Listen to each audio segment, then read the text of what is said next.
Sadistic Penguin Studios presents the At the Show podcast with Tom Yumper Garcia. Okay, you people sit tight, hold the fort, and keep the home fires burning. And if we're not back by dawn, call the president. And Tony Chalsa Burt. I don't know this industry jargon, YP, MP, whatever, okay? All I know is that I cannot get a record contract. We cannot get a record contract unless I take these tapes. It's almost time, so grab a drink, get your popcorn ready, and join the film discussion with two guys from Chicago talking movies.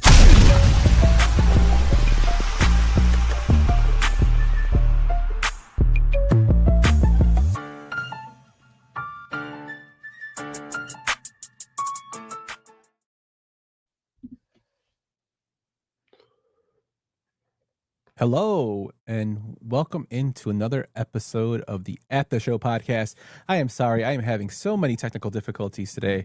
Apparently, my computer decided to go into a frutz or drive me crazy. But you're in another episode of the At the Show podcast. We are back after a 2-week hiatus for a new episode presented to you by Sadistic Penguin Studios. I'm one of your co-hosts, Tom Garcia, aka Yumper, and I'm with my other co-host, Tony Burt, aka the Sugar Baggy. How you doing, my man? Doing very well.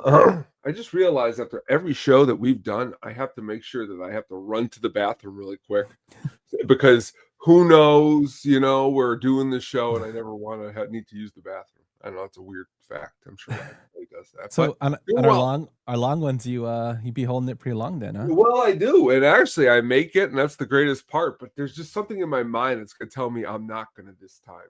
So you're having technical difficulties. I might have bladder difficulties. No, I'm not. I'm just. It'd be fun. You'll be enjoying this so much, you'll be pissing your pants. That'd be our next shirt. Yes. Speaking of shirts, Tone, like you mentioned, we have a new drop for a shirt, the At the Show 8-bit shirt, which I have a little video here of. You can get this over at sadisticpenguin.printify.me, and it has all our favorite characters of Jack Burton, Snake, and also the Crow in a 8-bit setting. You can get that over there. Help support the show. I actually really like that design. I'm actually going to print out some for me and you, Tone. I just haven't got around to it. That I'll send you so we can sport those. But yeah, man, there's been a lot of stuff going on in the not just in our podcast world. Also, baseball season is here. The White Sox have gotten off to a mediocre start, but better than last year. So I'm hoping they can finish above, the 70-win mark. I had them going 75 and 87 this year. What about you, man? I'll take your positivity, my man. I mean, you got to be positive these days, and none of that. But baseball's baseball. I'll watch a losing game. I'll watch a winning game. I'll watch any game. I'll watch a Cubs game, a Sox game, a Cardinals game. You give me the game, and I'll watch it. Yeah, I've been consuming much a lot I love of baseball. Well. Yeah, I've been watching both the Sox and the Cubs. I haven't been to the ballpark yet, but we got to get down there for that too. Just been super busy. I know you've been super busy. But baseball is back. It's probably my favorite time of the year ever since I was a kid. Watching the game, playing the game, talking about the game. But Tone, today we're going to be going into our favorite topic to go on the side tangents, which is the X-Files, man. You're probably the biggest X-Files fan I know.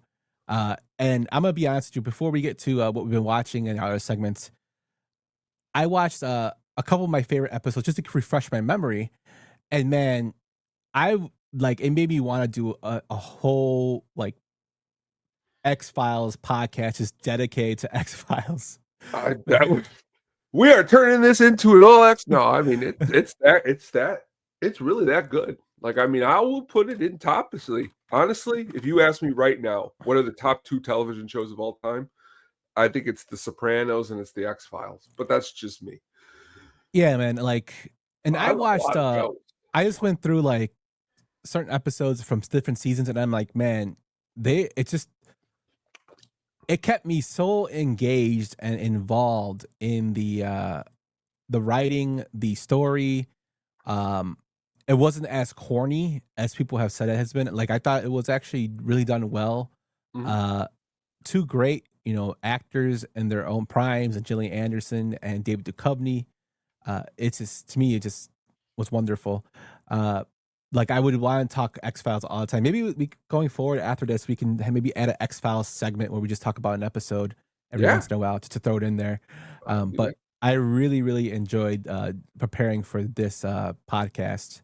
I even got my wife. I even got my wife actually watching some of them. Sorry, I talk too fast sometimes, and my mouth can't catch up. You're good. But enough of me rambling on, Mr. Burt. Let's get into what we've been watching this week, my friend.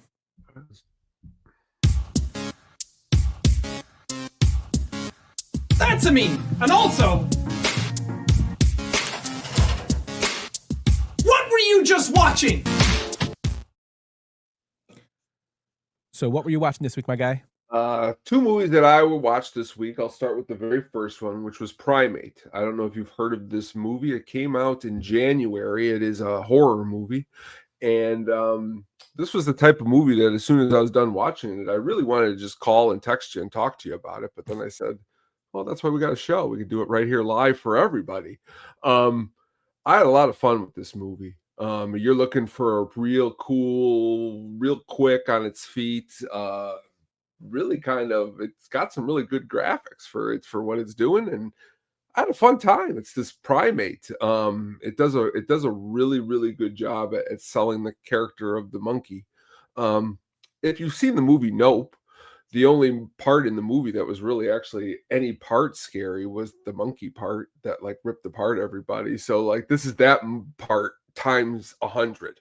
And he does a very good job. The monkey does, and it's a good movie, and it's something that I think you will enjoy if you like horror movies. Horror, I think, is back. From reading things, we're just gonna keep getting really good horror movies. It's funny you mentioned Nope, because when I saw the trailer for this movie, I automatically thought about that, and I'm like, please, be good. don't let my hopes down like Nope. And if you got Paramount Plus, Yeah. it's right there. It's only about an hour and a half, and honestly, I was actually shocked at how good it was, because the one dude who's in it, which I'm going to pull him up here in a second, he was in that movie Coda that was up for Academy Award about in 2021. His name is Troy Kotzer. He is he is a deaf actor, and he uses sign language, but his character in this movie, like he's the dad of these girls where the monkey is attacking everybody, and he's like out of town, but when he comes back, to not have your hearing and this thing's attacking people and not know it, it adds a cool layer and a part of the movie. So it's really good acting. Honestly, like I said, the special effects are really good. And if you've ever heard of that ridiculous, stupid show called Dharma and Greg, Greg has a really good death in this. So if you're looking for that, so if I like him, I'll be excited to know he dies. Yeah, or if you're like, oh, because I know some like Family Guys made fun of the show, you can, watch Greg get mauled by this. And it's unfortunate. I'll be honest with you. The part that hurt me the most is like rabies is what does this, from the very beginning. It's even like in the trailer. And that's really kind of like, it's not the monkey's fault that it unfortunately turns this way. And that's the part that really kind of gets me, because I'm like, it's kind of a cute monkey. It was cute before it turned. Because obviously this monkey is like, if you brought a monkey into your house and was training it and it became part of your family for like years, and then all of a sudden something bad happened. So like they know it to be a nice monkey, but unfortunately bad circumstances. So it's like a Cujo, like a new version of Cujo. It is you know what? That's actually a good example of Cujo. That's a good one. Cool. I'll definitely check this one out. And the second movie I watched, which is one of my favorite guilty pleasure films, is Breakdown with our man Kurt Russell. I remember back in the late 90s or even 90s at all, you can go and see what was called a sneak preview of a movie. It was come out the Saturday before the actual release, and it was only like one showing. And if you were lucky, you get to go see a movie before it came out. I did it with this movie. I like this movie because Kurt Russell, I like these movies because they're ridiculous. Let's just start there. He's out in the middle of the desert. His car breaks down and his wife needs a ride. So he lets her go into a semi. I mean, come on now. I know today we're in a different time, but even in the 1980s, I wouldn't be Where's like, my wife? Go into this. And that's what's funny. he starts going into the diner or whatever, and he's like, exactly that. Like, you see my wife, and everyone starts looking at him like he's crazy, but you find out that she was taken. It's a good Kurt Russell deep cut. I try to have seen everything of Kurt Russell, so this is one a little bit under the radar, a little bit more.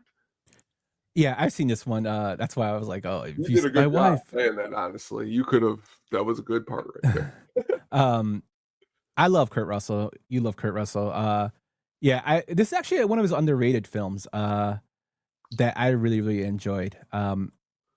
But I mean, it's one that people don't talk about. Another film that pops in my head when I think about this film is another film with Kiefer Sutherland called The Vanishing. Yeah. You just at the same time love The Vanishing. That's a good movie too. Yeah, they're kind of like on the same level, kind of like the same kind of premise. But it's just like, it was just at the time. And I also, for this movie, I remember when you used to have like the movie channel or Showtime or HBO, they used to have commercials sometimes before their other films started. And I remember they would always show the trailer for this one. What's cool is I got like a VHS somewhere of like 1980s of that middle part you're talking about. And I miss those days. Yeah, man. It's cool. Like just realizing and going back, you know, there's so many things that we do now that to see a film, you can just go on your app, on a phone, you can go on the internet. Like back then, we had to go through newspapers. Do you remember when we had to go through newspapers? Every Friday. Yeah, to see what was playing. I read their newspaper reviews. That's why I fell in love with Ebert and Siskel and Ebert and Roper. You know, the Sun Times was like my thing. I used to read it all the time. Yep. And then even like you can order your damn food now on apps. And before you had to stand in lines. I mean, you still kind of do that, but you can order it to get like early pickup. It's just ridiculous. The trailer thing that really gets me because I used to get excited to go to the movies. You didn't know what the trailer was going to be because you couldn't watch it on your phone or the internet. And you were like, this is going to be awesome. Now it's like you're watching it for the 5th time as you go see the movie, you know. Yeah, and that's with everything. I mean, I guess it's the fact that we're getting old. But I remember the reason I'm talking about this because I actually recently for work, we were talking about upgrading some of our software. And we got into discussion of doing some stuff for our media stuff, like we have features like dynamic media, which is like, say, a loading screen, how it has that circle that comes up. Well, we were talking about that, loading that for one of our apps. And then it got into, man, do you remember when like the internet had QuickTime was like their main video player and you could see QuickTime? Like I remember watching Cubs highlights and Sox highlights with QuickTime. You know, I thought it was the coolest thing too. And then I started thinking about movies and how, you know, the movie just changed. Or before you used to call in to see what times the things are. You know, the whole Kramer thing from Seinfeld, movie phone. Yeah, that's what it was. It was cool. You could just, and then you listen to the times. Yeah. Just crazy stuff. And paper tickets too. Which I know Dougie Fresh would appreciate. But 2 real good movies, man. Me, on the other hand, I went with an old classic since it is baseball season. I went with a film that doesn't get talked about a lot when we talk baseball. Not us particular, because I know we both like it, is Mr. Baseball with the great mustache of Tom Selleck when he goes out to Japan to play. There's also a feature of Frank Thomas, who I'm assuming got paid for this film, even though he wasn't paid from the White Sox, but for his merch stuff. But I just like this film. It's kind of cheesy, but it's got Ken Takakuri, who of course is in Black Rain. He's also a big time film star in Japan. He's passed on, but he was Gogol 13, which is their version of James Bond. And I don't know if you've ever heard of Gogol 13. Have you? I have not heard of that. No. Yeah, so it's basically their version of James Bond, but he's like more badass. They actually had a game out for NES a while ago, but he's like on comics and movies, and the live version was played by Ken Takakura. You know, but you have Tom Selleck, who's actually very good at baseball, believe it or not. You know, showing that culture in the Japanese Nippon League with the Dragons, who of course have the same colors as the Dodgers. And then you have Dennis Haysbert before. I think this is actually after he was Serrano. He plays the Hammer, Max Dubois. So If you love baseball movies with Dennis Haysbert, you got him in there. It's probably, to me, besides Quigley Down Under, this is probably Tom Selleck's best movie, I would say. The only other movie I got is there's a movie from 1983 where he's a cop and Gene Simmons is the bad guy. It's called Runaway. Oh, yeah. That's probably, those are the three right there. Oh, and some people would say 3 Men and a Baby, I guess, would be another one. Yeah, for what it is. For 80s cheese, sure, we'll give it to it.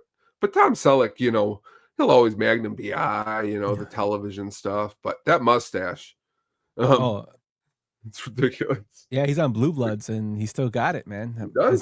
His top of the hair is like going, that but show. the mustache still there. Yeah. But yeah, it's one of my favorite baseball movies. I decided to switch it up. Usually I'll watch either Major League or something, but I'll do Mr. Baseball, give that a run in honor of the baseball season getting and going. It's like the front cover of the box, too, real quick. No, yeah, it is. I actually like the music in it. It makes me laugh. The music, too. And then there's a lot of good parts in the film, too, when he shoots the commercial. Mm-hmm. Big hit, healthy body. Mm-hmm. Just a lot of little things about the culture there, and just, he's kind of a dick at first and then builds up his trust with his teammates. But yeah, if you haven't seen Mr. Baseball, check it out. It's a 92 movie, so it's kind of 33 years old? Damn. Yeah. Deep cut. I remember when I saw these at the movie theater, not the movie theater, the movie rental store. Me too. That's what I'm talking about. When you said that to me, as soon as you said it to me, the box was in my head. With Like a you little text chip me on and I it. go, Mr. Baseball, there it is, the box. I remember when it came out, and I told my dad, "Hey, Mr. Baseball." He's like, "What the hell's that?" So we took it when we watched it, and I'm like, "Oh, okay." Okay. And then another film I decided to get into, and this is more because I was when I can't sleep, I do go through film Reddit, or I'll go through like anything with like paranormal film. That's just my thing. I just go through those subreddits, and there was discussion on the Terminator series, and like we said before, James Cameron's actually supposedly writing a new Terminator. We don't know what's going to happen because he's still doing Avatar, and James Cameron is up there. But supposedly this Terminator is going to be taking place kind of like the replacement for Salvation. It'll be in that era. Linda Hamilton's not going to make an appearance. Arnold Schwarzenegger supposedly is in talks just to consult. So maybe he might be like a stand-in for the T-800. But that got me thinking about Terminator Dark Fate. Now, I did do a Terminator Dark Fate review before we had our podcast, before I was doing podcasts, when I saw it in theater, and I gave it a pretty favorable review. But since then, people have been kind of crapping on it. They hate the film, and I was like, did it really age that bad? So I went back and I actually watched it again to see what I thought of it, and I really enjoy it. I thought it was, and people crap on the Terminator films, 1, 2 being the best. Everybody says 3, 2 is the best. I like Terminator 3. I liked Salvation. Genesis wasn't as bad as people say it was. It wasn't the greatest Terminator film, but it wasn't horrible. And Dark Fate wasn't bad. So this is a series that, unlike the RoboCops, which got slightly worse every time it happened, this one actually was taken pretty good care of. The only unfortunate thing is Terminator Dark Fate did not draw enough at the box office to, get that ball rolling on other sequels. But again, it takes, James Cameron wanting to do something else in the future. Tom, what do you think about Terminator Dark Fate? Pretty much all that you said. I will say that I think just sometimes there's movies that people just don't give a chance to. This movie, I think, is one of them. It might be because, and I have no problem actually with the movie too, because for what it is, the one before this, Genesis. The only movie I think I really disliked when I first saw it, I think I've come around a little bit more, was Salvation. Because it's so different than 1, 2, and 3. But when now you look back through it through another lens, it's not that bad. And all these movies are good for what they are. But this movie in particular, I like a lot of the performances. Honestly, they're actually really good. Arnold, in a lot of his newer stuff, could play stiff or doesn't seem like he fits. He actually does well in this movie for what he's pulling off. And so does who's the other main bad guy? Is it Diego Luna? No, is it No, I forget his name. It's what do you call that though? The way he's able to switch and change and do all of that. Gabriel Luna. Gabriel Luna. Really good performance by him too, because really, as we get to the X-Files here in a couple minutes, that's the reason why I've always gave the Robert Patrick seasons a chance, because of how good he was as, you know, the what's it called, Terminator T-1000. T-1000. So yeah, he took that role seriously too. Yeah. Yeah, I think that this one doesn't get enough love. The only thing I would say is I wish they would have brought Edward Furlong back. They did show him in the film, but like more computer generated. He was busy for The Crow 3. Well, he gained like a lot of weight. I'm happy he's healthy now. He did a podcast I saw, and little side story. He actually was talking about, he signed a deal for Terminator 3, and part of his deal was not to get in trouble, and him not having the right people around him was like to celebrate. He went and got high and got busted, and they basically cut it. That basically, ruined his career. He would have been better in that movie, though. You are right. But it would have been kind of cool if they would have brought him back with Linda Hamilton. But yeah, man, if you're into like the film series that still does, kind of do a little justice as it goes along, check out the Terminator series. I've always enjoyed it. I do want to see what Cameron does. I just hope it's not another. I hope it's not as boring as Avatar, because I like James Cameron, but I just do not like Avatar, and I try to like Avatar. I just don't. It's tough.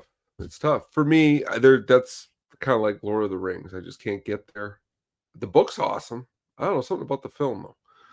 Yeah, that's the thing too. Like, Lord of the Rings is a unique taste. I enjoyed the films, but I only watched them maybe once maybe twice. That's what I mean. Like, that's what they are. Like, if you were like, oh man, I rented a theater to watch them, I wouldn't deny it. I'd say, okay, I'll watch them. Because I know they are good for what they are. It's just not my particular taste, I guess. Yeah, and to be honest, like The Hobbit and all that, I did not go see them in theater. I didn't even watch them, to be honest. Well, those are a little bit something even different. Yeah, those are a little much. Yeah, so to each their own, but this is like, this film is one of the films that really got me into this particular film, but this film series is what got me into sci-fi. Predator, of course, and Arnold was at the forefront of that. Running Man, the original Running Man, that's sci-fi. Total Recall. And whenever, I know we did a Schwarzenegger versus Stallone, but in terms of impact on film, besides Stallone winning the Oscar for Rocky, which people say was warranted, I think Schwarzenegger, in terms of the action, has had a more of a bigger impact than Sylvester Stallone. But of course, they're both two mega icons of the series, of the franchise, of genre. What about you? What do you think?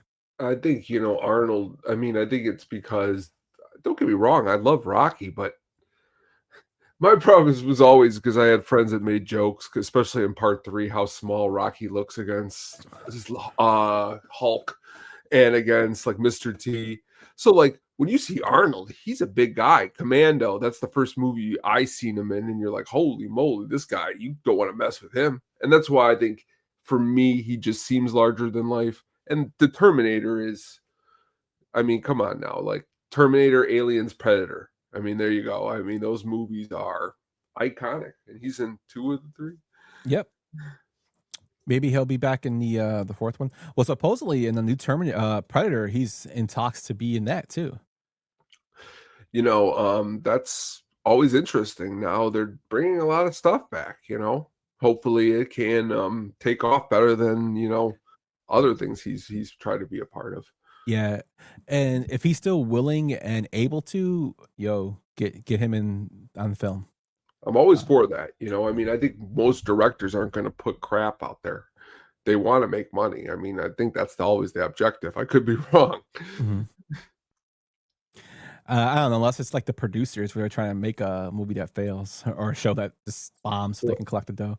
Kind of like the Batgirl movie that they had, and they just shelved it. Warner Brothers, what was it, like they did some Looney Tunes movie that they shelved for $80 million. Yeah, Wile E. Coyote. There you go. That's what it was. Yeah. Crazy. Well, that's what we watched this week. Let us know what you watched this week over at the show pod on Twitters. You can let us know at Facebook at Sadistic Penguin Studios, or you can let us know in the comments here on the YouTubes. Before we get into the X-Files tone, I have a question to ask you, my friend, because this is some stuff that's been griping me a little bit. So we live in stuff that's going on in the world. I mean, you can't ignore what's going on. And I'm not going to really go into that aspect of, life, but lots of stuff's going on. Me, I consume a lot of that stuff and I consume a lot of other stuff. But in regards to film, there is a podcaster he's more of a conservative podcaster, probably one of their biggest ones, named Tim Pool. Have you heard of him? Yes. Okay. So Tim Pool was very upset that the new film of Animal Farm that is produced by Andy Serkis, who is Gollum, directed it. It has, I believe, Seth Rogen is producing it. It's more geared towards kids, but it goes over, George Orwell's Animal Farm. And he's very upset that this film is pushing socialism. And to me, it's like, you're upset. Why? Like, it's making fun of capitalism. He went this rant about how it's making fun of capitalism. And that makes me think, like, did you even read the fucking book? Well, I mean, it's ironic you should actually bring this topic up, because yesterday we read chapter 3. Okay, we're 3 chapters into the 10-chapter book. I saw the movie that's coming out, and I'm reading this book. And I'll be honest with you, for 8th graders, they're understanding it because I'm trying to explain it to them. But movies aren't as blatant as some of these people think that they are. You know what I mean? Like, let people just watch a movie and take from it what they take from it. I mean, but and I know, a guy like Tim Pool ain't gonna just let a movie named Animal Farm, he's gonna say some stuff.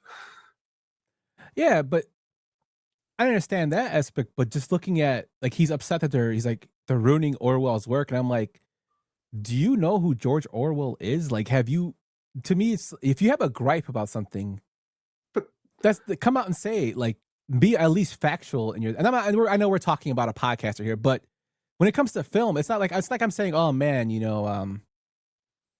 they're ruining Sylvester Stallone's career, making him play a mobster. That guy's not even really fully Italian, like, but what the hell? It's it's a way to, how do I say that? They have a feeling about the filmmakers who are making this movie. Now, as opposed to just coming out and saying something about the filmmakers, what they're going to do is try to spin it on the novelist, to say the novelist is the one who would be ashamed that they did this. And you say to yourself, though, like, to be really fair, and I'm going to be honest with you, the novelist's family had to okay this. Like, you really got to understand that. Like, and I understand that. Like, whoever Poole is, to be like, how could they do this to Orwell? His family was like, we're okay with this. This looks like it's a good representation of our grandfather or whoever it is. So Poole, I think, is, And I mean, there was the 1950s Animal Farm that came out that was more under the Project Mockingbird, which was pro-capitalism. And that's one film, but there's been so many renditions of it come out after that show the actual true works of Orwell. And to Orwell's, faults, he married a younger woman before he passed, because he wanted his estate, his work, to be able to be, decided on for years to come. And she must have got that bag. Hey, that's his fault. That's why with the first selling of it. But I mean, I can remember so many other renditions of this story, either by TNT doing a film, either by, other short films. And then you discuss it in school. And the thing that gets me is Tim Pool's from Illinois. He's from around our area of the suburbs. And I'm like, dude, you've discussed this book. I mean, every English class has discussed this book at some aspect in their class. You know what I mean? Well, yes. Yes. And I also think, though, like, we do this show because we like to talk about these things that we like. But to be fair, if you really wanted this show to blow up to levels that you haven't seen, what you got to do is do things that nobody does and be like, that is the movie The Godfather. That's a real piece of garbage film, and let me tell you why. So Who I are think the I should actors trash in it? Scarface more. Is that That's what what I'm you're saying. Well, but we've been, but that's the thing is you got to go on everything. Okay, we'll start with Scarface, and then next week we'll go into Shawshank Redemption and Forrest Gump, and go through all the best movies, but say that they're just hot garbage. And people, what they'll do is do what we're doing. And the jerk, honestly, I just would like to get in a room with like a Tim Pool and actually think privately if this is how he really feels, or does he do this just because you know what, he's a jerk. I would just ask him like, and this is like a serious question. Like, I know you talk politics, but how am I supposed to take you seriously with that beanie on your head? That could be, yeah. But no, what you're saying is correct, and I think like we could go that route. We could go like, but I always feel like, and I'd rather be genuine than try to just get that hot take. But that's just me. I know. No, I know, but I mean, and I believe, and it's the sad part of what I'm about to tell you is that even if it's 0.5% him believing in what he's saying, that's a problem. I mean, but he plays it though. Like that's their card, is they can play something that is the most ridiculous as though it's the most authentic, and look at you right in the eyes, and you could be like, "What are you talking about?" And that's the craziness of it all. Yeah, so I'm pretty sure whoever tuned in today didn't expect me to be talking Tim Pool, but I was just like, "What the hell?" I know. But do you have any news and rumors, man? Any gripes that you want to talk about? No gripes. That was actually a really good conversation considering I'm reading the book. I mean, honestly, it's just, that's just a really good topic, nothing more than that. That was good. Cool. All right, my friend. Well, let's move on to our main event here, man. Let's go into our top 5 episodes of The X-Files. The show ran from 1994 all the way to 2018. Of course, there was a break in there.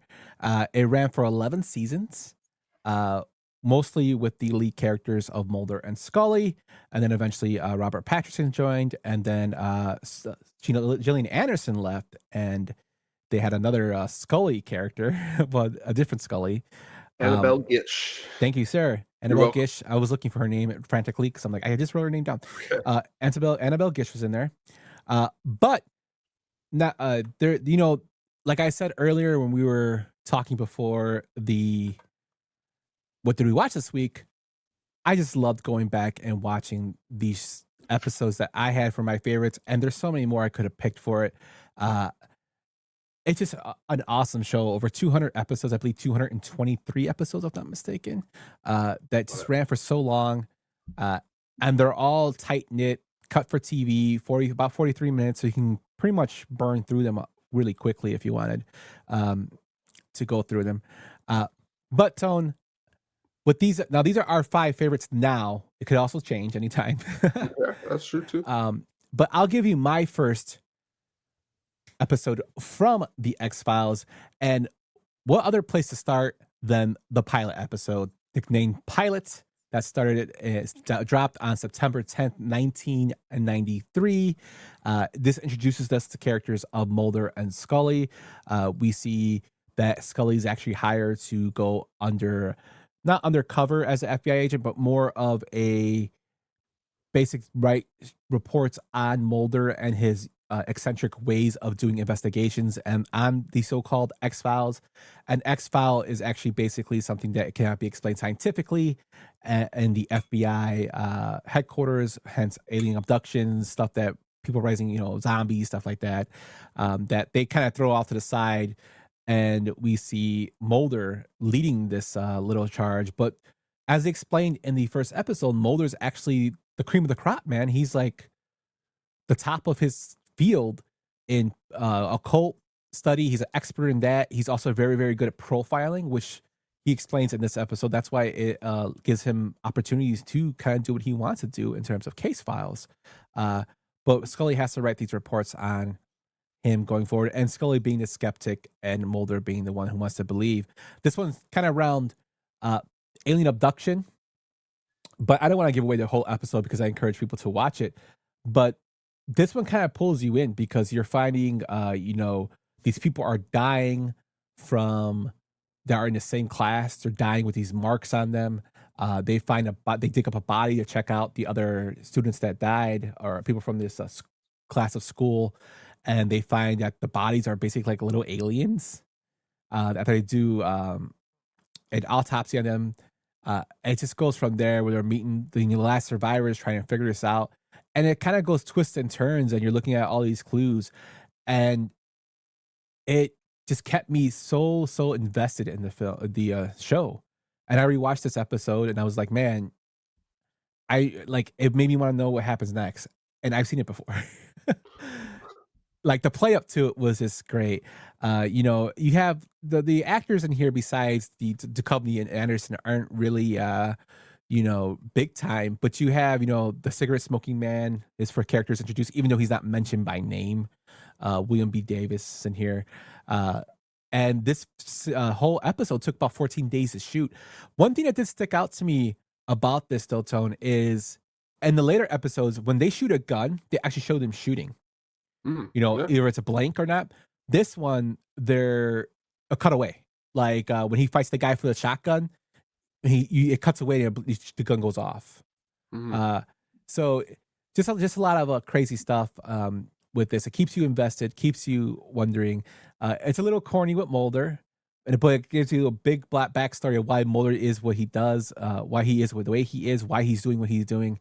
And it shows that dynamic between the two, especially for, reading about the series when they wanted Pam Anderson to play Scully because they wanted a more beefier, burlesque agent. And didn't they see barbed wire? Yeah. And Chris Carter fought like hell to keep Scully there, which I thought was probably his best decision. Before I hand it over to you, just one more trivia fact. The fact that David Duchovny is the real skeptic and Gillian Anderson is the actual person that believes just shows how great of actors they are. Yeah. So what do you think of the pilot, my guy? Really good episode. Of course, you need to start the pilot with a really good episode. The really cool part, I think, is that my personal favorite, what's funny is one of my favorite characters on the show that isn't one of the main characters. He isn't going to be in any of my favorite episodes tonight, but it's William B. Davis. He is awesome in all of those connected episodes, just smoking that cigarette. Just a really cool character. It's one that you can really see and feel because what they're going for is like that mysterious, like back in the old days, a deep throat from like All the President's Men, like somebody who you can't see, you don't really know who he is. But then that's what's cool through the show. You learn more and more and more and more about him. Very interesting stuff. It's just like you said, it's a really, really cool episode. It really gets the show started. You're introducing these characters for the first time, and Chris Carter just does a really good job at doing that. And the director for the episode too, Robert Mandel, he does a really good job at filming what they're trying to show. Yeah, and it's kind of this also gives me a lot of like Indiana Jones. He's with top men. When they put the crate away at the end, when they put the evidence away, it gave me that vibe. I really liked the way it's shot. It kept me wanting more. It kept me wanting to know what's going to happen next week. I remember I didn't see the pilot when it was first released because I was like 8 years old. But I did watch the X-Files when I was, on TV. I remember the commercials for them. I remember watching them. And when I went back and watched the series, the pilot always stuck out to me. I'm like, man, how can you not get started with the first episode to get you really into it? So that's why I picked this one as one of my favorites. Well, it was a good episode, and it was a good pick. Which one did you pick, man? All right. Next, I got up here. Oh, sorry. Here. Next, I got up here. We got Squeeze. This is my first favorite episode here. It's season 1, episode 3, which is really an awesome episode if you have not seen it, which is pretty much the whole entire episode is their standalone episodes, which are probably my favorite of all the episodes because it's kind of like Tales from the Crypt. You get a new episode, something different, a different monster.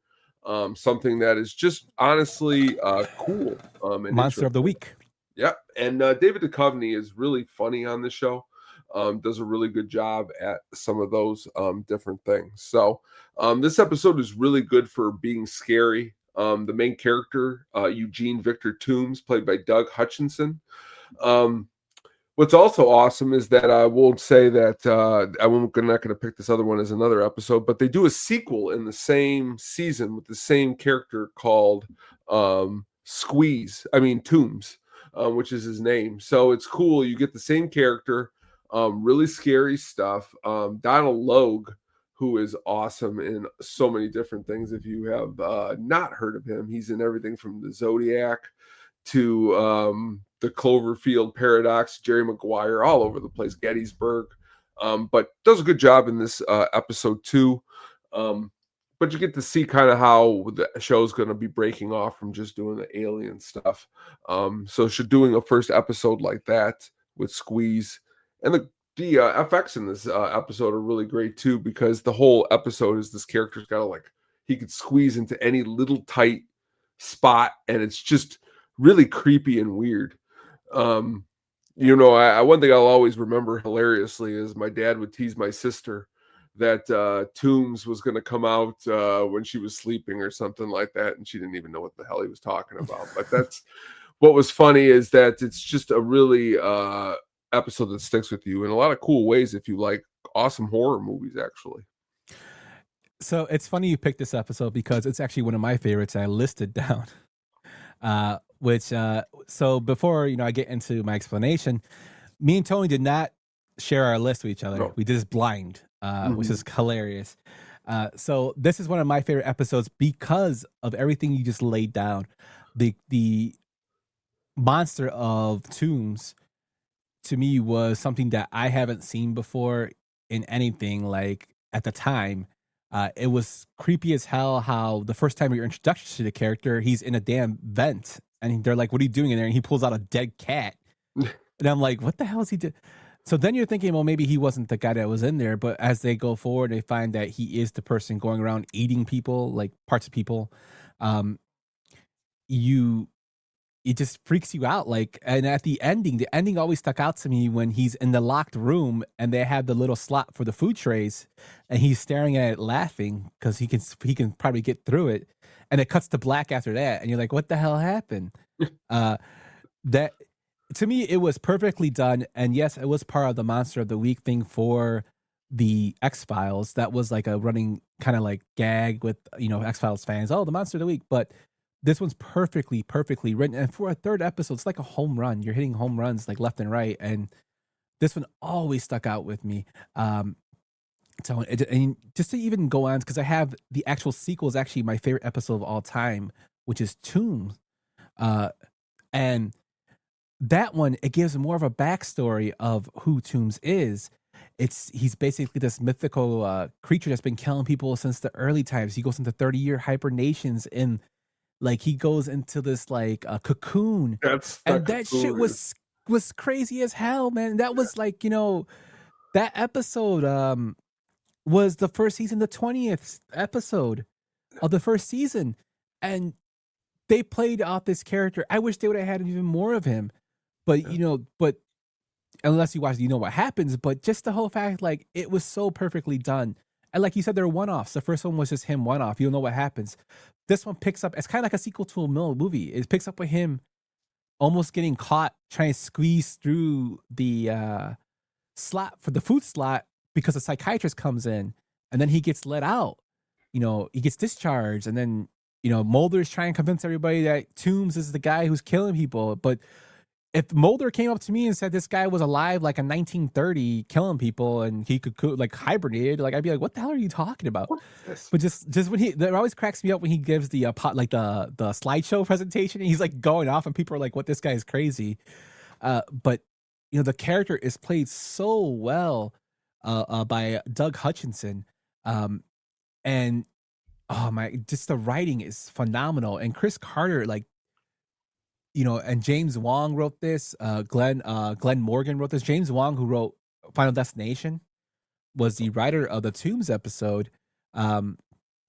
to go off, there are two, James Wong, Chris Carter, and Glenn Morgan, made this ideal up. They did such a great job with this character. He's probably one of the most iconic characters of the series, and the series has been 11 seasons. I mean, there's so many characters, but the guy from the first season that only appeared in 2 episodes, that's ridiculous. It's pretty, like I said, it sticks with you, man. Like, he's got those red eyes.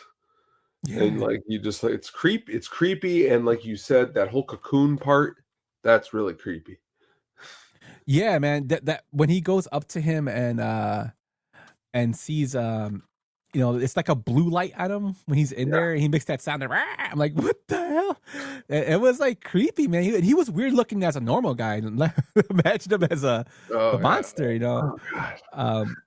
Yeah, it's ridiculous. I love the aspect of it. I love the imagination of it.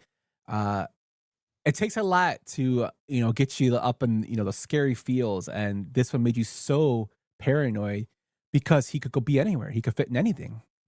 That's what was scary about it.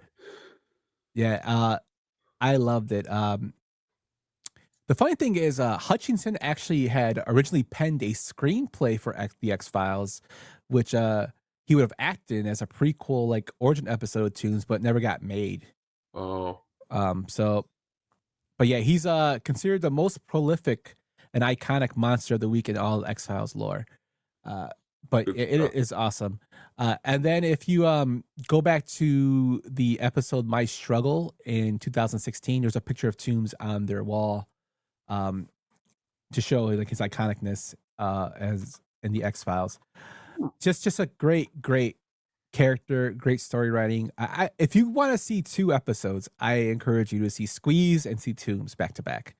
I watched them again just because it's the story building and the storytelling and the dynamic of everything just sold me on it so much.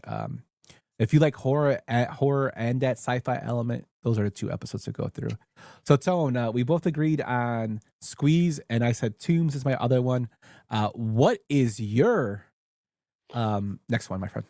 All right, I'll start dipping into a little bit later into the seasons here. I'm gonna go season 5, episode 12, which is gonna bring me to Bad Blood, which is going to star to me the most ridiculous Patrick Renna, who you will know from the great Sandlot. And also, honestly, in one of the best ridiculous television performances, Patrick Wilson nails this performance in this episode. What I liked about this show, like Tales from the Crypt too, my favorite show of all time, is they could switch the knob on like comedy. They could do some comedy. They can do the sci-fi. They could do the horror. They can mix it all together. And this episode kind of mixes like the comedy with the horror, and it's ridiculous because what you get is that classic Mulder tells his side of the story, and then you go through all of it, and he sees Scully one type of way, and then Scully tells her side of the story with the same stuff happening, but her way.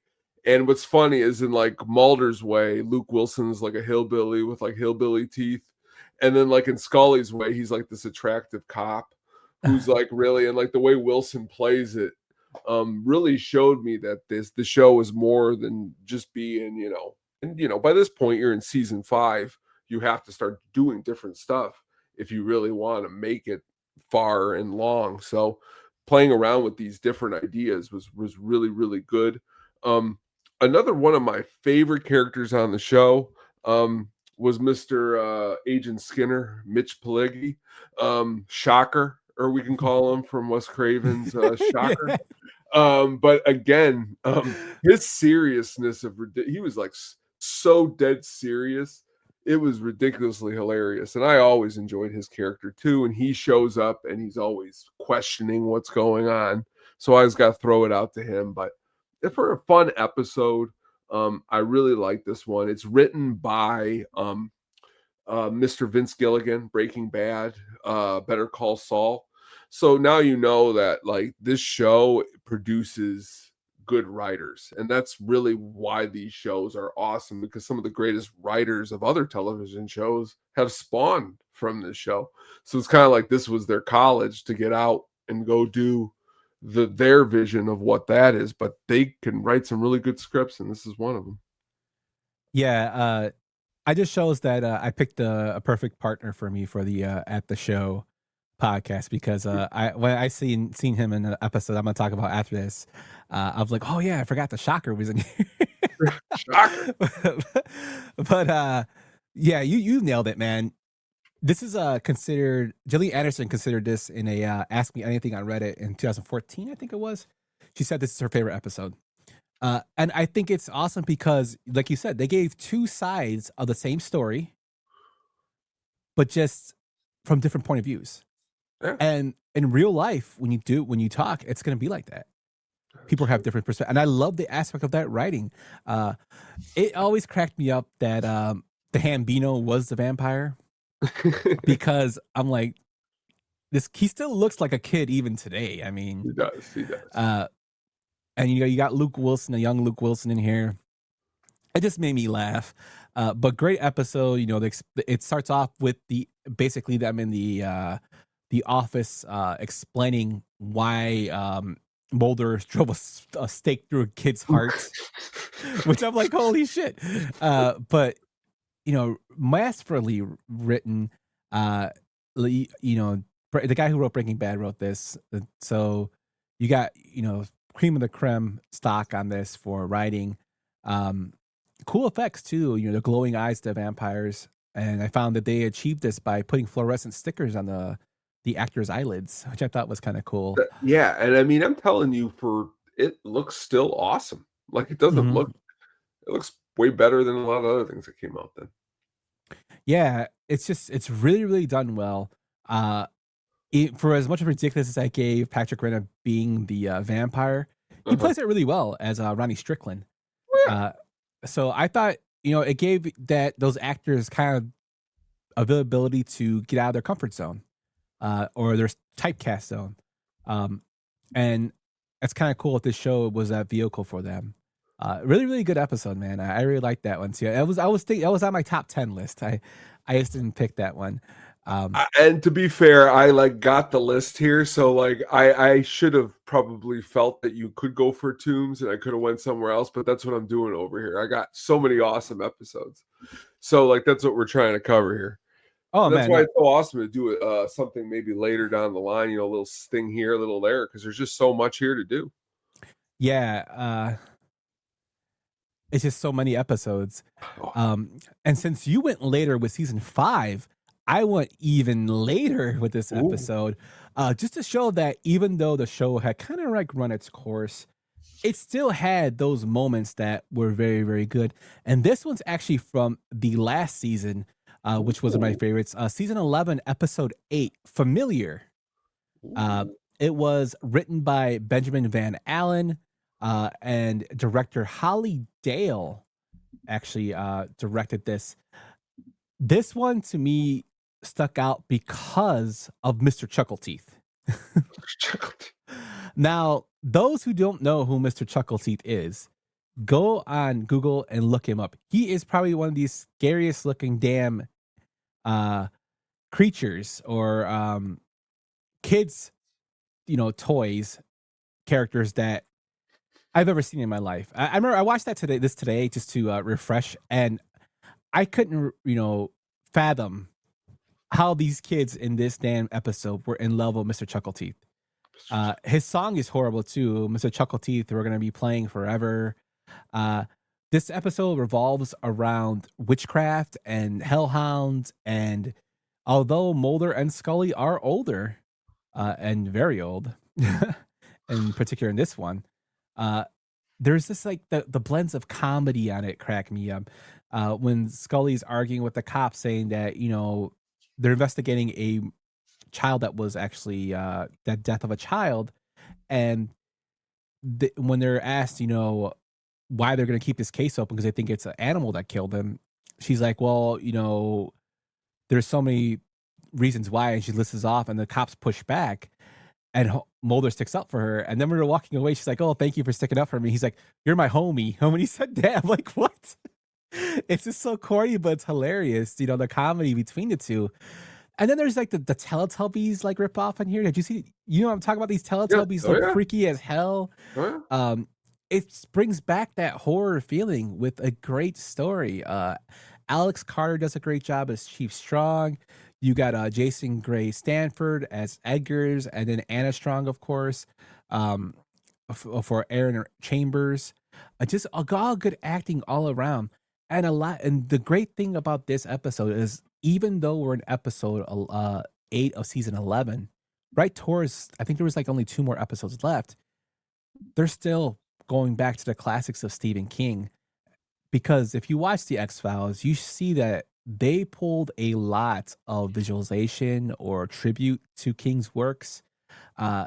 Just, you know, whether it be the red balloon, whether it be the dog from Cujo, any little thing in there, Tommy Knockers symbolism in there, any little just reference to it. Like, it's not an actual direct, oh, this is Stephen King. It's more of like a symbolism in it. And they show it in here with the familiar, which is basically this demon or entity can mimic to draw people into the woods or kill them by either the hellhound or whatever.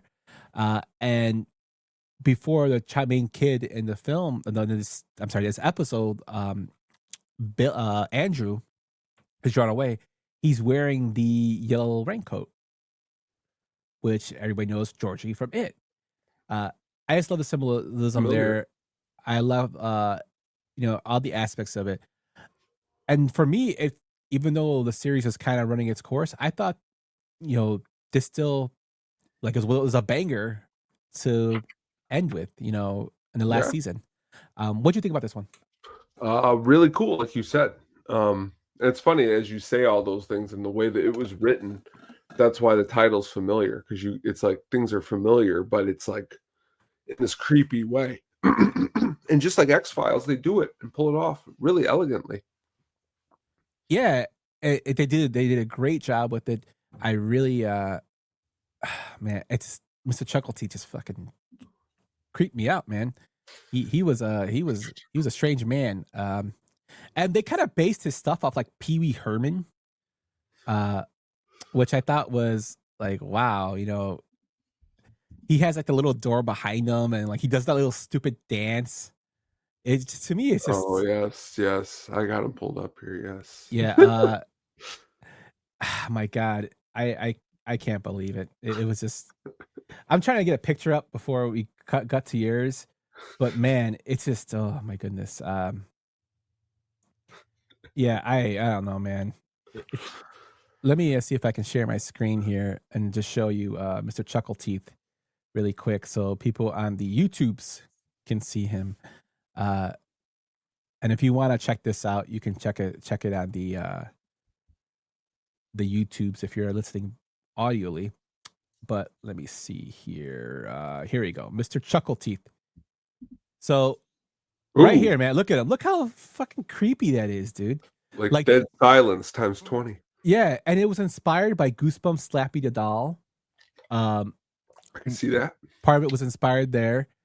And then you have, like this part where he's looking at the kid. And I'm like, if I saw this in the woods as a kid, that would scare the shit out of me.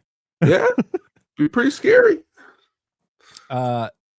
And then the whole, the PDF that they first claimed killed the kid, that gets beaten and then shot in the head. I was like, damn. Yeah, that dude, he just got shot in the head. There was no like cutaways, shot in the head. But I think it's because wasn't X-Files on like HBO its last few seasons? I'm not sure. All I know, it was on Fox even when it came back. Okay, it's kind of always been on Fox. Okay, so they might have just I know they got the, like, you could watch them now, I'm pretty sure, on it. Yeah, you can watch them on Disney, I think. Which is what I watched them back on. But it was gory when they shot him in the head, and like I was like, oh man. But yeah, Mr. Chuckleteeth, just look up that guy and listen to that stupid song. But that's my other episode. What's your next one, Tone? All right, I'm going to go here. Let's see. I'm going to go with season 6, episode 21. We're going to go on a field trip. Um, I like this episode because this episode is like, to me, like this stuff is deep. Like this episode to me is like deep.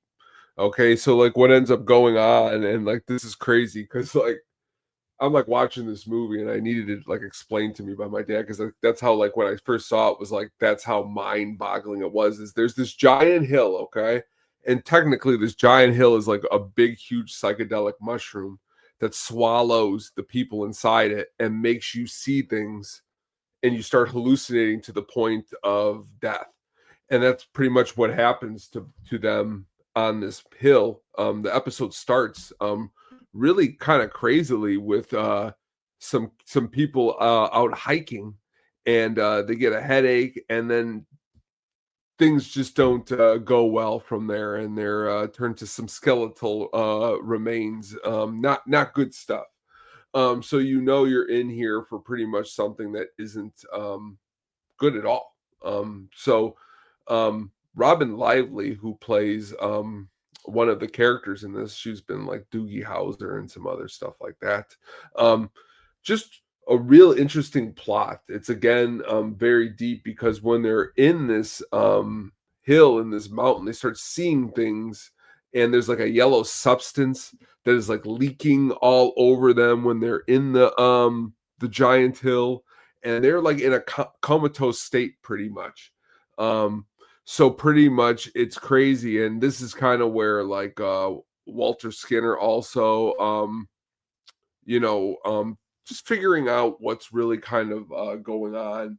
And that's what's crazy throughout the show is that like there's times where he really believes in what they're saying, and there's other times where he's just like, no, Mulder, you're wrong, nothing you're saying is correct, which he's just not really paying attention. But it's just interesting how it really, and that's what's crazy too, is that a lot of these shows and episodes end open-ended. You know what I mean? Like a lot of them, it's not like they solve them. It's not like they got it all locked up. You know what I mean? It's generally brushed under the rug, kind of blows away, and you never see it again. It's kind of weird and cool.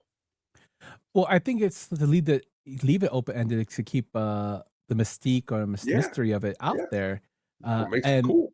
that is another thing for this, which I like this episode as well. You explained it really, really well about the yellow substance that gets into them. I always think of that image of when they show the people up there, they're all dirty, and that they find the skeleton remains of, they're dirty and they're laying there, and they do that aerial view that always stuck in my head, that picture Creepy. of it. Yeah, just a great episode. Very, very, it gives that to why people die or vanish, is outside of the alien aspect. And what people don't, that might not know is for the X-Files, a lot of it is based off folklore that is actually, we've heard as kids or communities or in cultures. They take everything like that and they basically spin their own story off it. El Chupacabras in this, which it's not one of my favorite episodes, but it's a totally different telling of it, and I thought that was really done well. And I like that aspect of the show, how they add that little thing of reality or truth in there. Hence the truth was always out there. But this is a really good one, man. Really, and it's in the season 6, so we're still going strong, with them. And I do find it hilarious that the name of the series, the episode is Field Trip, which I always thought was funny. I know, isn't it? That's even the one you just said before, familiar. Mm-hmm. Because that's what it's a very familiar but like new for the X-Files. It's cool. Yeah, man. So for my final one, Tone, my 5th one, I picked season 2, episode 4, Sleepless. And it is directed by Rob Bowman and written by Howard Gordon. Now, Howard Gordon had worked on 24, and he was a producer for the X-Files for a long time, for the first 4 years. And then he did Homeland. He did Beauty and the Beast. Just good stuff from Howard Bowman. He won 3 Primetime Emmys. So, I mean, he's cream of the crop, in terms of stuff like that. This one, reason I picked it and I loved it so much, and I'm pretty sure you can guess why, Tone, is because of the great Tony Todd. Oh, this is, of course, Tony Todd's coming fresh off, I believe is right off Candyman, if not mistaken, or it might be just before Candyman. But no, this is a little after, just a very little bit this after. was in 95, I think. Yeah. So he, so a little bit after. Basically, the whole aspect of not being able to sleep due to an experiment, basically driving you nuts, being able to control the reality of people through their subconscious. It's really, really done well too. Even though the character is doing bad things, you understand why he's doing bad things, and you kind of feel for him. We also get introduction of Mr. X, although he's mentioned in this season, he's not really shown for the first time. We see Mr. X actually shown in this episode. It just gives you like a lot of little backstory to what's going on. Mulder and Scully have broken up. This is season 2, of course. They've broken up. The X-Files division is closed down. Scully's teaching medical students. Mulder's still like doing wiretapings. He's like decoding them. Skinner, I think it's like Skinner's like first run through here. And we're finding out, they're trying to keep them separated. They want the X-Files to be separated. And we find a new character in Alex Krycek as Mulder's partner. And there's a whole little story there. And so this is where like the story starts to kind of like tie in more and more and more about the universe of the FBI and the X-Files at the time. And this series pushes that the government doesn't want you to know what's really going on. Mulder even says that as an FBI agent in the first episode. There's people hiding stuff from us. And now if you think about it, you had Obama talking about aliens. You got congressmen from both sides talking about aliens. So who knows, man? Aliens are out there. I mean, what else have they been hiding from us? I know there's been Bigfoot stuff that's been released. That's been redacted. That was redacted stuff that's come out now, unredacted. We're getting all that stuff out there, which I think is pretty crazy, that people were called crazy for saying they saw this stuff, and now they don't sound too crazy now, which is kind of funny that the X-Files, this would be a great time for the X-Files to come back out. But this episode was great acting by Tony Todd as Augustus Cole or Preacher. And I just love the aspects of when he shows people like their faults, the stuff that happens, like the guy with the Vietnamese people, because they're all in Nam. You have the other doctor who he made burn to death, which he never really burned to death. His mind made it seem like he did. Really, really good stuff on there. And Tony Todd's awesome. He brings this like presence, and most people know him from his voice. This one's more of his acting, and you feel for the character. That's why this is one of my favorite episodes. Great episode. What do you got for yours, man? All right, here we go. All right, I'm gonna go just really quickly here. Okay, this is like gonna be like when the Chili Peppers play 3 songs in like 4 minutes here. Okay, these 3 episodes I think are like the bedrock. Number 1, I'm gonna go with Signs and Wonders really quick. Season 7, episode 9. Really quickly here, I like this episode a lot because it's another Monsters of the Week one. But this one has to do with like religion and rattlesnakes. And it's really cool because like the preacher can make the snakes appear and disappear. And the whole episode has you thinking it's going to go this one way. And then you actually realize that it's actually somebody else who's been controlling the snakes the whole time. And that's what's really cool about that episode. Have you seen Signs and Wonders? Yes. That's a cool episode. Second one really quick, which is who I thought you were going to go with before you said Tony Todd, who is equally as awesome, but the one with Bruce Campbell, Terms of Endearment. I would be renowned if I do not bring up this episode because of the fact this episode is actually really awesome. Really, really awesome. And It's one of the ones that honestly in my mind I could think of a lot. My dad excited to show me, and I don't even think he had seen Evil Dead. He wasn't really into like horror movies, but he's just like, this is a great episode. And it was an awesome episode because when you think about it, all these people are getting pregnant and all he wants is a son who doesn't have the tail. So it doesn't look like he's the devil. And all these kids are popping up all over town with fucking tails. And it's just him being fucking Bruce Campbell. And the best is, and the picture that you like see if you look it up online, like when he goes over the women and is like a fire and flames like over them after he has like done what he does or whatever, and that's what makes the women go, oh, it was weird, like I started seeing things. And he's like, whoa, no baby, what did you see? Because he's got like that really nice voice. Really, really awesome episode.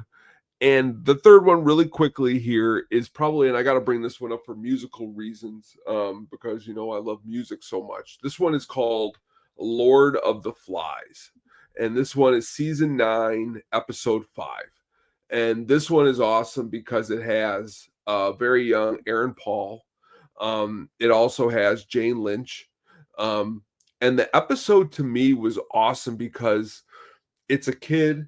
He's struggling with himself. He's in middle school. He really doesn't know how to like fit in. He starts to feel weird. He starts seeing weird bug type stuff. And in the meanwhile, his like favorite artist is like Syd Barrett from like Pink Floyd, who like after he left, he was kind of like, oh, he was like out there. So this kid is going through all this stuff. And then like you find out at the very end that like he's actually a bug. Jane Lynch is actually the principal of the school, and she's like this head praying mantis bug. And like the dad is like, when they find the house, that them two are already gone. Cause like I said, you never really ever figure anything out on the show. So they escape. But when they go up in the attic, they find like the dad cocooned. Cause like obviously he wasn't a bug, and they just used him for the seed to make Aaron Paul. But like it's very interesting because the whole episode, you imagine this kid really struggling, like growing up to be a teen, like how it is. And Jane Lynch is really good at being like a mother trying to like say, oh, it's going to be okay. But you actually realize that she's just a bug and he's a bug, and she knows how to protect him because it's a bug, and that's they just escape. It's kind of really interesting. But I really find the show cool for those 3 reasons, that you could just get such random cool storylines, you know, devils having babies, flies being people, you know, and or you know, snakes appearing, real cool stuff. Yeah, man, just there's so many great ones. For just like a couple ones I had on the side as well, I'm gonna go rapid fire 3 just like you to finish this out. One of the episodes that I liked a lot and that I think about all the time is Quagmire, and that's season 3, episode 22. Reason being is because it's basically based off Champ. Champ is our version of Nessie in Georgia. Basically, it's our version of the Loch Ness Monster. They find people dying out there. They think they eventually find out it's not. But the ending of the episode of seeing Champ actually appear in the water at the end as Mulder walks away, again, leaves everything open-ended. I love that aspect of it. The second one, and we kind of touched on this already, is the episode of El Mundo Guerra, which is the El Chupacabra episode, but it gives you a different spin on it. It gives you a different look at what it could be and why it hasn't been reported as often in terms of the character or the creature. It also has to deal with illegal immigrants, which is pretty funny. Just a good all-around episode. Check that one out. And the final one I'm going to talk about, Tone, is Paper Hearts. And reason being is because of Tom Noonan as John Lee Roach, who does an excellent job as a serial killer who is claiming that he is responsible for Mulder's sister's death. And that's one of the reasons Mulder is in the FBI, is because he is obsessed with finding his sister who disappeared when he was 8. He thinks it's alien abduction, but you know, they get this twist and turns. And this is one of the turns with his sister's death. Tom Noonan is phenomenal in this episode. And since I already went with Tony Todd and honored him, shout out to Tom Noonan to check out this episode. And this one is episode 10 of season 4. Now, we rapid fired those last 6, 3 and 3. But I had a lot of fun doing this one. Like, even though this is a shorter show than we normally do, like I could talk X-Files all day. And I think, we should at least do like a segment with the X-Files because it's so good. Well, and now that that within the next 5 or 6 months it's coming back, that people are going to be going back and going to be looking at this stuff. So we could be on the forefront of starting to bring the X-Files back. Hardcore, man. Let us know what you guys think in the comments or on the Twitters. Yeah, and please don't reach out to us. And I know I didn't bring up Brian Thompson from Cobra because he does a great job. Pretty hair all over this X-Files as one of the alien bounty hunters. He does. There's so many good actors throughout the show. That we didn't get. 200 episodes, guys. I mean, we went through 16 of them. I know. It's a great time. Great time. So that just shows you how great of a series it is. Also, Brian Thompson's actually in Fallout, the new Fallout series. Is he really? Yeah, he's one of the Brotherhoods of Steel guys. Oh, I'm a Brian Thompson stan. So Joe Dirt, he should have gotten an Academy Award for that. I liked your gif earlier. Every time I see Brian Thompson, I just think of him going, "You want it, don't you, pig?" Imagine 11-year-old Tony just walking around saying that and needing to be told to stop. I want your eyes, pig. I want them. The way he says it. I want them.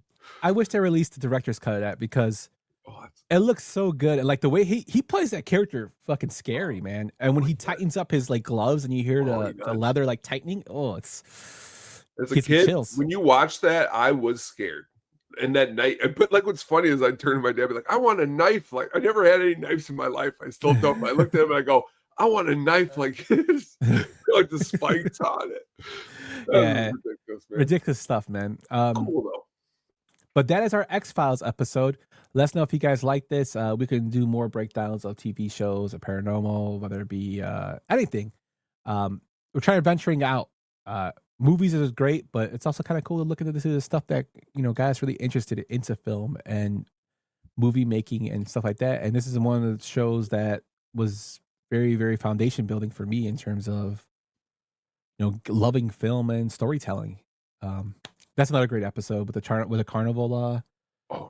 The carnival Hummer, I think it's Hummer, something like that. I think it's called. Yeah, that's a really good episode. But yeah, X-Files have always has a soft place in my heart. And Tone, I'm glad that we can share this one with our listeners. Yeah, definitely. So with that, before we get into the Sugar Baggy soundtrack pick of the week, my man Tone, let everybody know what's going on the Hookup and the James Bond show, my man. All right, for the Hookup on music, we are going to be back this weekend. Got a lot of new music that has been released. The Strokes, they got a new song. If you're into the Strokes, it's actually really, really good stuff. Yumper, I don't know if you've checked this out yet, my man, but if you have not, I think you should put it to the top of your list because I know they're your favorite band. But if you have not checked out the new Chili Peppers documentary on Netflix, it's really good. And I could get it. We're not going to do it tonight because we got to keep this show moving. But I can make the argument of just how awesome Hello Slovak is on those first 4 albums. I mean, I love those albums. I can't stop listening to those albums. But I'm not saying everything else isn't super awesome because I've listened to those albums a lot too. And right now I'm just in a really big, but it does a good job because honestly, when I heard about this documentary, I heard it was going to be like they weren't involved with Chili Peppers, but you really get a good heartfelt side from Flea and Kiedis. And it's really, really cool. It's really done well. So if you haven't, you might have. But no, I have not watched it. You're like the 10th person to tell this. I had coworkers have told me to go watch this. My Sock Summer actually texted me. He's like, "Hey, the Chili Peppers documentary is really good. You should watch it." Yeah. It's a little sad. But yeah. You're gonna put it on a Friday night at like midnight because you might, start tearing up and you're like, "What am I doing here?" Crying. LL, LL and Jack Irons were the 2 original members that are not longer with the Peppers. But LL was very, influential to John Frusciante, who is the guitarist now, to the point where John Frusciante used to go to their shows and LL was a person that would, that told him, like, if we ever got big and we're selling out our arenas, would you still love us? And Frusciante always said no, because it would ruin the whole thing. You guys are a small net. And that's why Frusciante originally left in 93 was, one, his drug use, and two, he kept feeling like it's getting too big. Yeah, we're getting too big. Like LL was just musically awesome. There's a lot of similarities with him and John. LL has his rhythm is a little bit more different in LL, but John, is John's great. John's great. Yeah, you're never going to say he's not great. It's always that argument, because like, let's say I'm a really big fan of AC/DC's first singer, but he dies in 78. But they get a new singer. You can't replace the old guy because he's dead. So what you got to do is say this new guy is great. You know what I mean? Like, I'm not going to put him down because at least the band continued. I mean, they make great albums with Frusciante. Yeah, and I think all the people they had in their band, whether it be even Navarro's album isn't the worst. Yeah, Thunderbird on the guitar. You had Cliff Portis on the drums. Even Josh Cliffhanger, who did the two. I think those two albums are like. I know we talked about. I'm gonna tell you something where you're gonna think I'm crazy. I wish I was in the recording studio for their second album where George Clinton was producing it, because it sounded like the most insane madhouse I've ever heard of. Dude, if you read Scar Tissue, Anthony talks about that. How they did a lot of coke, yeah, those two albums, The Getaway and what was the other one? Tone, The Getaway and The Getaway was good. The one with the little fly on the front. It's not. I'm With You. Yes, those two albums were underrated but very good. And then there was a third album they scrapped when Josh left.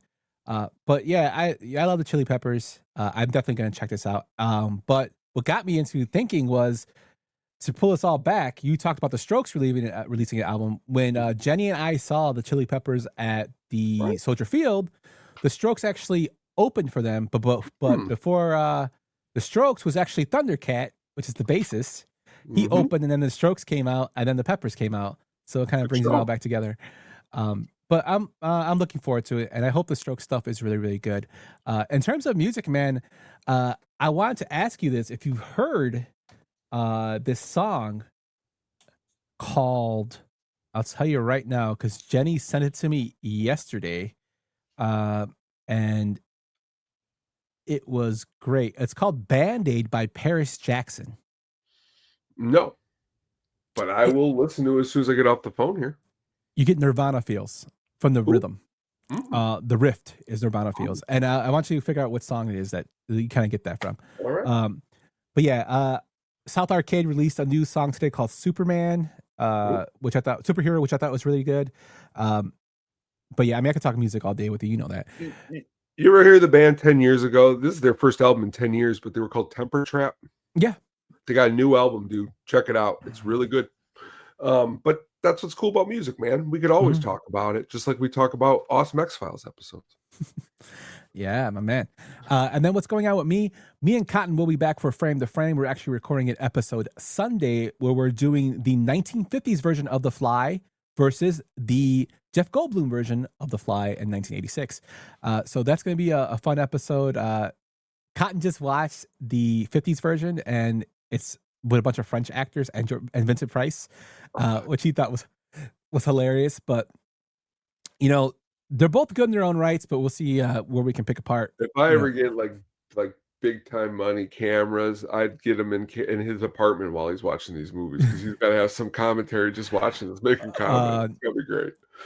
Shout out to Cotton though, because it makes you laugh what you say, because I watched him when you guys were done with the Bond show. He was talking about that Cubs at the Cubs game when that person fell over and their crack showed. Yeah. And he said he was watching it with his wife on the couch, and he's like, "Oh my God!" And she's like, "What? What?" He's like, "Oh my God, look at this!" And she's like, "Oh my God!" I guess imagine like Cotton and his wife going, "Oh my God!" But yeah, check out the Sunday Ranto show for our guy Cotton. But we'll be back Sunday, and I'll be probably releasing that on Monday. I got some stuff popping in my mind for some new blogs. I want to get out. If I can't do the videos, the videos are just taking too much time for me to do right now. But I might use a couple more blogs because they're a little easier for me to palette and get out there. movie related and some music related. I really liked the what I did on South Arcade. Did a good job. So I want to write some stuff out there. Well, speaking of more good jobs that you do real quick here, I was going through your because what I like to do is if I'm showing Katie a horror movie that she hasn't seen, it's definitely first going to your 31 Days of Horror to see if I can locate it, because that's what I show her, to show her that it's an awesome movie. Recently, was it on this show or did you do a 31 Days? Because I was trying to find it earlier because I want to show her The First Power. Did we talk about that? Where did we talk about that? We talked about that on it was one of the horror episodes, right? Was it one? It might have been one of the horror episodes. But I know we talked about it and what we watched that week. But you brought it up, and honestly, we watched the show on HBO called The Pit. And Jeff Kohler showed up on there, and immediately when he showed up on there, I go, Katie, you got to watch The First Power, because he's the bad guy in there.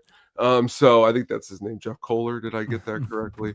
But that's a cool, man. Lou Diamond Phillips, man, awesome.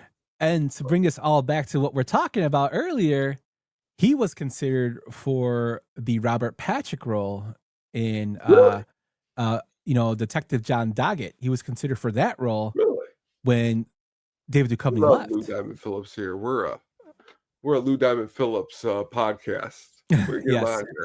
Yes. I'm anticipating the new Young Guns that's coming out with him in it. I'm really looking forward to it. But yeah, that's basically what we've been doing. Before we get to Sugar Baggy's soundtrack pick of the week, thank you guys for listening and watching and being with us on this journey. We got a lot of cool stuff coming up in the future that we got ideas that are rolling around in our minds.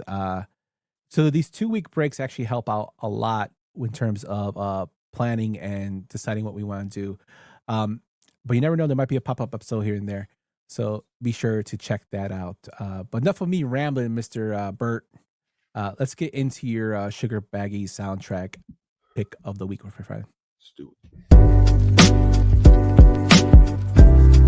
The Sugar Baggy soundtrack pick of the week.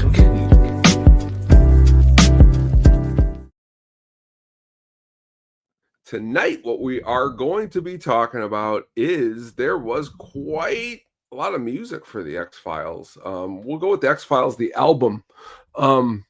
Which honestly, that first movie that they came out with was actually pretty good, the X-Files movie. But the soundtrack, Foo Fighters' Walking After You is a pretty good track. You go on down to the bottom there, you got X doing the Doors' Crystal Ship, which is really ironic because X's first album was produced by Ray Manzarek, who is from the Doors and a Southside legend. Who you saw, right? If I got that correctly. I saw him when he did the revival of the Doors called The Doors of the 21st Century. It was just him and Robbie Krieger and Ian from the Cult was their lead singer for John, and Ty Dennis was a drummer. Good stuff. That's awesome. But you go through this, you got Noel Gallagher doing a song. The Dust Brothers, who for a long time they were really big. You know, they did Beastie Boys, Paul's Boutique. They did a couple Beck albums. They even did Mbop by Hanson. But the soundtrack itself is cool. A lot of music, like I said, was just all over the series. I mean, the title itself is really good.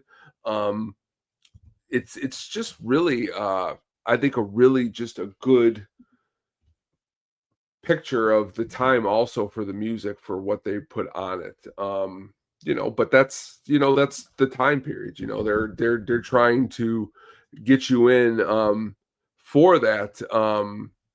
And then they do a good job at it. What did you think of the soundtrack? I actually like this one a lot because it's got The Cure on there from More Than This is on there. You got Tonic, Flower Man, Filters on this one too for one. Bunch of really, really, good. I think you have Sarah McLachlan thrown in there, which I always thought. And Bjork, I always call her Bjork. Bjork is on there. Just a really, really like diverse list of artists on here. I really like I like the film and I like the soundtrack. I think they did a very, very good job. It's kind of crazy that filter isn't talked about a lot more. I know, I'm surprised Tonic didn't blow up bigger than what they did. True too. Because everybody, when everybody talks about Tonic, they always talk about Lemonade Stand and Lemonade Parade, and they talk about the Eyes, I think it's called. Oh, if you could only see. If you could only see. That was a good song. Yeah, and that's like one of their songs, but they have some like pretty decent hits that go unnoticed. But yeah, man, great album. Awesome. Well, with that tone, that is the end of our show. An hour and 30 minutes, man. We flew through this one, but we mostly rambled and talked. And yes, Gordo, we are still going strong. If this is the kind of stuff you guys like for the topics, let us know, because we appreciate all feedback, whether good or bad. We're big boys. We can take the bad and the good.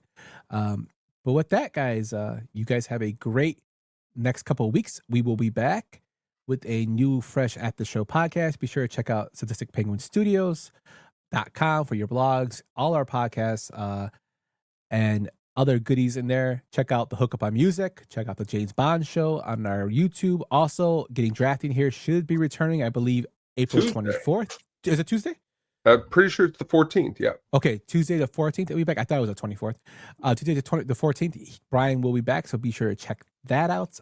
Is it you and Mailman Jack? Are you guys on? Me, Mail Jack, and Brian. And then he messaged me the other day, and he wants to do an episode with the Hookup like on the 22nd. So Brian's coming back strong. Awesome. Now we got to get Brian to eat a burrito. We got to get him back in the burrito. So he can shit his pants. But thank you guys for listening. Have a great rest of your nights, days, whatever you listen to this, and we'll be back. Good night. Thanks for listening to the At the Show podcast, a Sadistic Penguin Studios production. Game over, man. It's game over. What the fuck are we gonna do now? What are we gonna do? Maybe we could build a fire, sing a couple of songs, huh? Why don't we try that?